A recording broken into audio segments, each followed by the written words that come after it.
Olá, eu estou de volta para te deixar bem informado nesta madrugada.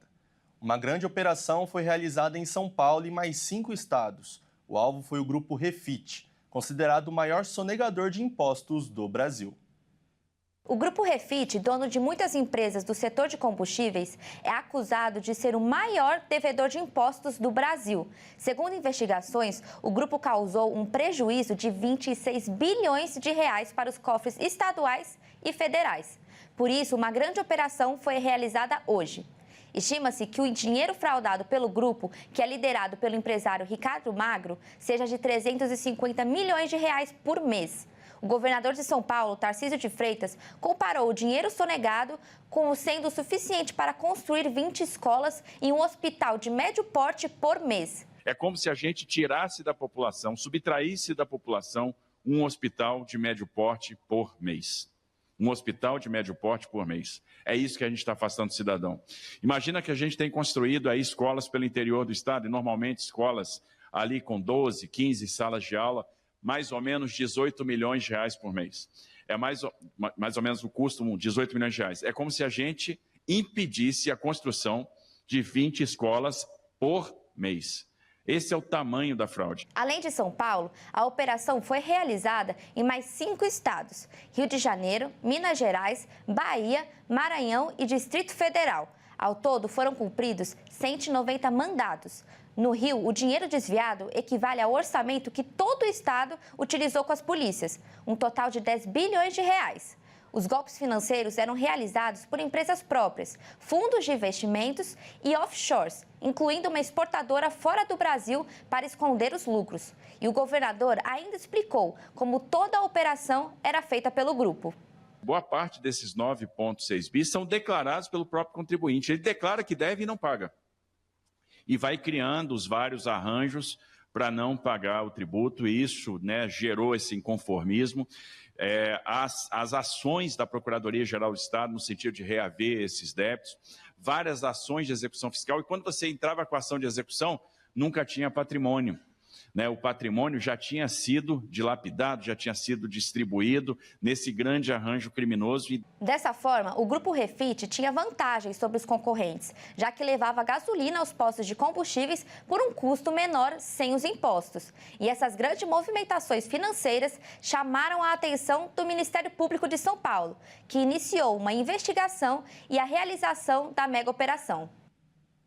A Comissão de Constituição e Justiça do Senado aprovou um projeto que proíbe o uso de dinheiro em espécie nas transações imobiliárias, como compra e venda de imóveis. O texto também determina a criação de limites para operações com dinheiro vivo em bancos. O objetivo da proposta é combater a lavagem de dinheiro. A proposta busca estabelecer um teto para limitar as operações com dinheiro físico, intermediadas por imobiliárias, bancos e instituições financeiras. Na prática, o uso da moeda nas transações facilita as atividades suspeitas e o monitoramento deve atuar na prevenção e combate à lavagem de dinheiro. Por questões regimentais, o projeto ainda deverá ser submetido a um turno suplementar de votação. Na CCJ, na primeira análise, a proposta foi aprovada por unanimidade. Se passar na segunda etapa, o texto deve seguir diretamente para a análise da Câmara dos Deputados, caso não haja recurso para votação no plenário principal do Senado. E para virar lei, o projeto deve ser sancionado pelo presidente Lula. O objetivo do texto é combater a lavagem de dinheiro e a sonegação fiscal, práticas que são facilitadas pelo uso do dinheiro. Regras semelhantes já são adotadas em diversos países, como os Estados Unidos, Canadá e Austrália. Segundo ele, a proposta também conta com o apoio do Ministério Público, Polícia Federal e Receita Federal. O texto não estabelece quais serão os limites para as transações financeiras com dinheiro em espécie. De acordo com o texto, caberá ao Conselho Monetário Nacional definir os patamares máximos. E falando de economia, o Banco Central aprovou a indicação de Nelson Antônio de Souza para presidir o Banco de Brasília. Em meio à crise desencadeada pela Operação Compliance Zero, da Polícia Federal, Nelson de Souza, com larga experiência no mercado, foi sabatinado pela Câmara Legislativa para assumir a presidência da instituição.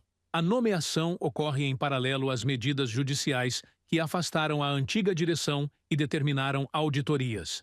Especialistas apontam que a urgência, agora, é a reconstrução da governança interna e a execução de exames rigorosos sobre as operações da instituição do Distrito Federal para a compra do Banco Master nos últimos 2 anos. A decisão da 10ª Vara Federal Criminal substituiu a intervenção formal do banco no BRB anteriormente prevista como medida cautelar, pela realização de uma auditoria minuciosa. O Banco Central terá 20 dias para concluir a análise das operações realizadas este ano e 60 dias para examinar as transações de 2024, devendo apresentar relatórios detalhados e documentação comprobatória diretamente ao juízo. As farmácias do Rio de Janeiro foram autorizadas a vender spray de pimenta para as mulheres que quiserem se defender nas ruas ou no transporte coletivo. Quem não tiver condições financeiras para receber o produto poderá fazer a solicitação para o governo do estado. O governo do Rio de Janeiro publicou nesta quarta-feira a lei que autoriza a comercialização de spray à base de extratos vegetais, incluindo o spray de pimenta, em farmácias de todo o estado. A regulamentação assinada pelo governador Cláudio Castro é apresentada pela gestão estadual como uma medida voltada à proteção e ao fortalecimento da segurança das mulheres fluminenses. Com a sanção, o produto passa a ser oficialmente classificado no Rio de Janeiro como um instrumento de defesa pessoal não letal. A legislação estabelece que os frascos destinados ao público devem ter até 70 gramas e conter no máximo 20% de concentração da substância ativa. O objetivo é garantir acesso ao recurso sem abrir margem para usos inadequados ou acima da potência permitida. A venda ficará limitada a mulheres maiores de 18 anos e poderá ocorrer exclusivamente em farmácias mediante a apresentação de um documento oficial com foto. O texto dispensa a necessidade de receita médica, mas estabelece restrição de compra.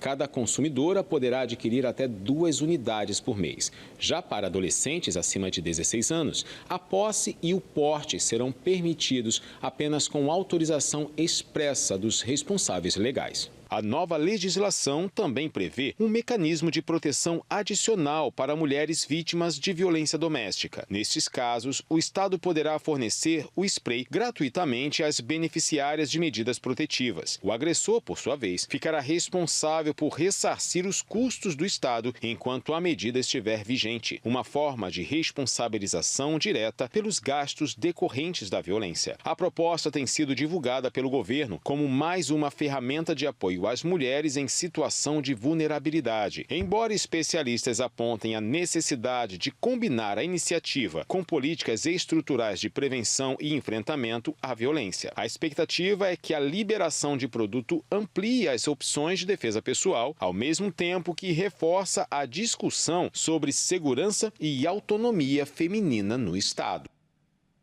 Eu fico por aqui, mas eu retorno às 2h50 com mais notícias. Fique ligado aqui na Rede TV. Até lá.